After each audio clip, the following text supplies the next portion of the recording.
how to win in the resale.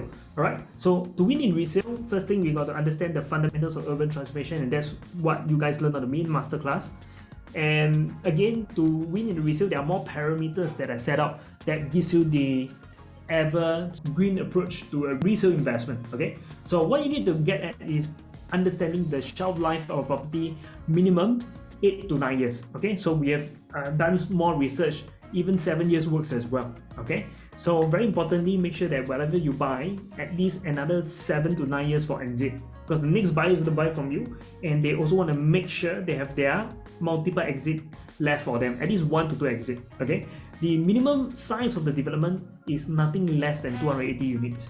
So you buy anything less than 280 units, it's quite hard for you to have that resale volume to give you that catalyst for price appreciation, because volume equals appreciation, right? Okay, and also make sure that you buy within urban transformation zones, and of course this 4 is what you learn. Okay, and also bonuses are transport hub, which is the integrated hub, etc.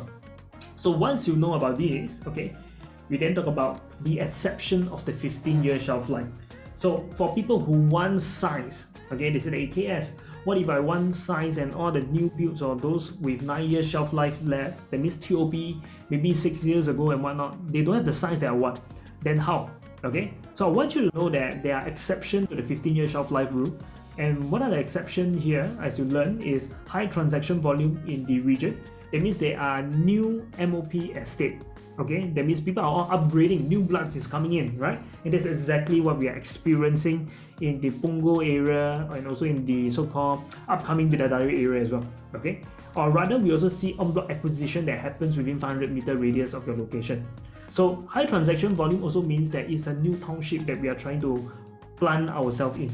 Okay, so with that, we then of course share these are the few examples that you learned from the main masterclass. In fact, the Tanglin Regency, which is a very old development of close to 20 over years, actually see price so-called jump when the Dawson estate achieved MOP, and also the Strathmore estate achieved MOP in 2016 to 2017 and 2020, and that's when the price continued to climb in Tanglin Regency. Okay, and more often than not, these so-called HDB estates are people who are doing pro-family so-called creation, right? So with that, they wouldn't want to change their lifestyle too much. And with that, they also want to stay within the same location, while some of the schools that their children has already registered for, given their stay of at least 5 years, would have actually registered for already in those schools. Okay, so that's where the older development in those locations will also enjoy their price growth once we see new blood or BTO 5 years MOP coming to you. Alright, so a new township works even beyond 15 years, and what we want to show you here is Castle Green. So Castle Green is a development near the entire Lentor township. As we know and understand, there are about 11 parcels in Lentor area. So Castle Green is just located at the top right over here. So this development is built in 1997, okay? And with that, this is how it looks like in terms of the price growth. First launched in 1995 at $587 per square foot only, okay? And based on the 15-year shelf life mark, it has hit a price tag of $677 per square foot only annualized at about 1% per annum, and that's quite sad. Okay, but the thing here is that we have the Thomson Line announcement that happens around 2013. Okay, and then we saw the price going up from 817 to 923 just because of the announcement of the MRT. Okay, and further on, the Lentor MRT basically opens, and we saw price to be 940 per square foot. But with the new township and everything happening, which is what we are saying, price actually escalated. And right now we are saying going at about $1,200 per square foot. Okay, so this is very important because many people actually miss out on this. Every year we are seeing a new government land sales given the township of Lentor. Right?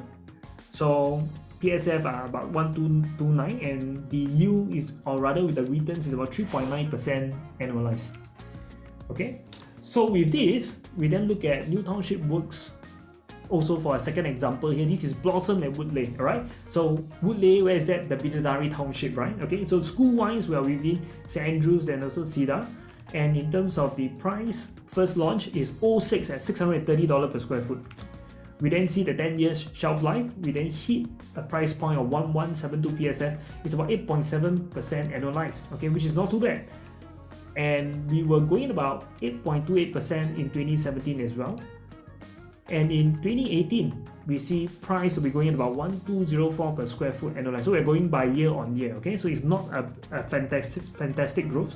But once Woodleigh residences launched at about 2,000, that was how much it was priced back then. Many people say that it's expensive, right? What will we know that, at this point in time, PSF has actually hit about $2,400 per square foot already.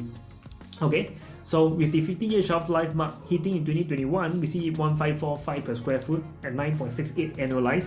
But right now you're even trading to almost 10% already, okay? And why? Because of the completion of the Woodleigh residences, right? Okay, so it continued to grow continuously, and the point here is how do we know when to go in? We don't want to go in where it is stagnant. So